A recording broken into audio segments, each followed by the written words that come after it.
बाबा रामदेव जी के सभी प्रिय भक्तों को जय श्री रामदेव जी की, जय अजमेर अवतार की, जय रोणे जी के श्याम की। भक्तों, आप और हम सभी एक ही भगत के भगत माला में प्रेमी धागे हैं, क्योंकि सभी आप और हम बाबा रामदेव जी के अनुयायी हैं, उनके भक्त हैं। फर्क इतना सिर्फ कि हम बाबा रामदेव जी के वंशज हैं, आप भक्त हैं। शास्त्रों में, वेदों में लिखा हुआ है कि भगवान के लिए भक्त सबसे प्रिय होता है, भगत भगवान से बड़ा होता है।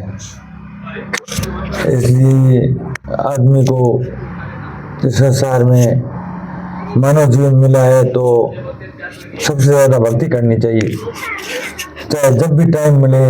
क्योंकि रामदेव जी भगवान ऐसे भगवान थे जिन्होंने कामर संप्रदाय अपनाया था, कामर पंथ अपनाया था। कामर पंथ का अर्थ होता है कामगार, यानी काम करने वाले मजदूर वर्ग, गरीब तबका। अब उनको अपने पेट पालने के लिए जगत करनी पड़ती या भक्ति करनी पड़ती, क्योंकि अगर वो भक्ति में अपना टाइम वेस्ट कर दे, सुबह शाम पंचामृत से दिया करे, तरह तरह के गुगलों से धूप करे, तो उनका टाइम वेस्ट हो जाता है, पैसे भी वेस्ट हो जाते हैं। इसलिए रामदेव जी ने सिर्फ सरल भक्ति अपनाई है कि कोई भी भगत मेरी भक्ति करना चाहता है तो गाय के गोबर का ओलेटा, उसको थेपड़ी बोलते हैं, ओले थोड़ा उस पर घी डाल दे और देसी गाय के घी का चूरमा, चाहे बाजरे की रोटी हो, गेहूँ की रोटी हो, उसमें चूरमा बना के चढ़ा दे और मेरा सीधा साधा श्री रामदेव नमो, जय श्री रामदेव जी की, श्री रामदेव जी जैसे भी उनके मन में आए मेरा नाम नाम देके भक्ति करे, मैं उस भक्त की भक्ति मान लूँगा और प्रसन्न हो जाऊँगा।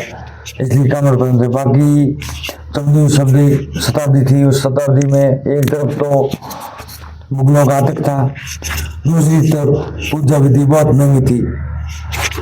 पूजा करो तो तरह तरह के यज्ञ करो, यज्ञ में तरह तरह की वस्तुओं की आहुतियाँ दो, पंचामृत लाओ, गंगा जल लाओ, फलाना धूप लाओ, फलानी बत्ती लाओ, तरह तरह के महंगे ऐसे जो कम जगह मिलने वाला आइटम को बाबा ब्राह्मणों ने पूजा विधि में शामिल कर दिया। जैसे पूजा विधि महंगी हो गई, तब रामदेव जी ने कहा ऐसे मत करो, नहीं तो तुम इसी तरह रोज जाओगे तो हिंदू धर्म, सनातन धर्म कमजोर हो जाएगा और सनातनियों का झुकाव दूसरी धर्म की तरफ ज़्यादा हो जाएगा, क्योंकि दूसरे धर्म सहज सरल है। बौद्ध धर्म भी बहुत सहज और सरल है, इसकी पालना बहुत ही सहज है। और मुस्लिम धर्म, अंग्रेज धर्म, ये बहुत ही सहज सरल धर्म है। तो हिंदू धर्म थोड़ा उस टाइप का होने से सनातन धर्म कानून ही दूसरे धर्मों की ओर झुकने लगे। तब रामदेव जी ने अपने अनुयायियों को रोकने के लिए कामर पंथ बना दिया। दूसरा सभी दूसरी जाति के दूसरे धर्मों के जो पंडित थे, मौलवी थे, पादरी थे, उनसे ज्यादा चमत्कार दिखाने शुरू कर दिए। वो एक प्रकार के चमत्कार कर रहे थे तो बाबा रामदेव जी 100 तरफ के चमत्कार करते थे। पीरों को मक्का से कटोरा मंगवा के, ऐसी तरह जिसका मैं नाम नहीं लूंगा, उसी तरह उस चीज का भोजन करवा के वापस उसी चीज को जिंदा करके भगवा दिया। तब पीरों ने कहा कि आप तो हमारे से भी ऊपर हो, आप पीरों के पीर हो। तब से रामसा पीर की उपाधि लगने लग गई और आज उसी सरल पद्धति से रामदेव जी ने अल्पकाल में सिर्फ 500-600 साल हुए, जरा वर्ष नहीं हुए रामदेव जी को जन्म में समाधि ली हुई, और आज उनकी भक्तों की संख्या करोड़ों में, देश विदेश में नाम है उनका।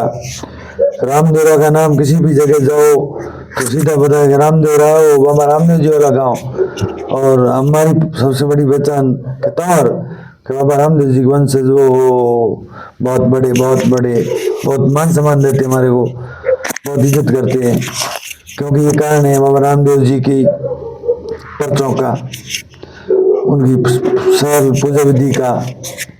भक्तों, आपको मैं कल, अभी तो मैं रात में मूल वेशभूषा में नहीं हूँ इसलिए थोड़ी सी बताता हूँ। कल मैं आपको बाबा रामदेव जी ने क्या पर्चे दिए, कैसे दिए, किसको पहला पर्चा दिया, कहाँ जन्म हुआ, कब जन्म हुआ, और बहन की लाज कैसे रखी, दाता को दहेज में कैसे गढ़ दिया, और बाबा रामदेव जी का छोटा देवरा पहली बार किसने बनवाया, रामदेव जी के ने समाधि क्यों ली, क्या वचन लेके ली, किया वरदान लेके ली, और बाबा रामदेव जी के पिताजी यजमाल जी की समाधि कहाँ है, दादा ऋषि जी की समाधि कहाँ है, माता मैना जी की समाधि कहाँ है, संपूर्ण जानकारी मैं आपको पर वीडियो दर वीडियो बताऊंगा।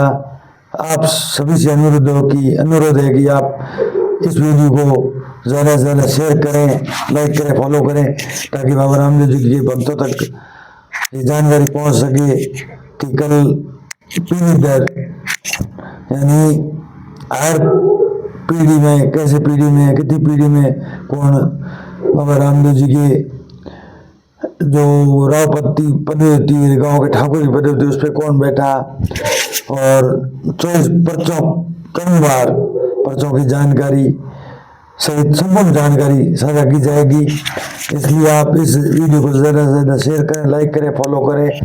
जय बाबारी, बाबा रामदेव जी आपकी मनोकामना पूर्ण करे। शुभ रात्रि।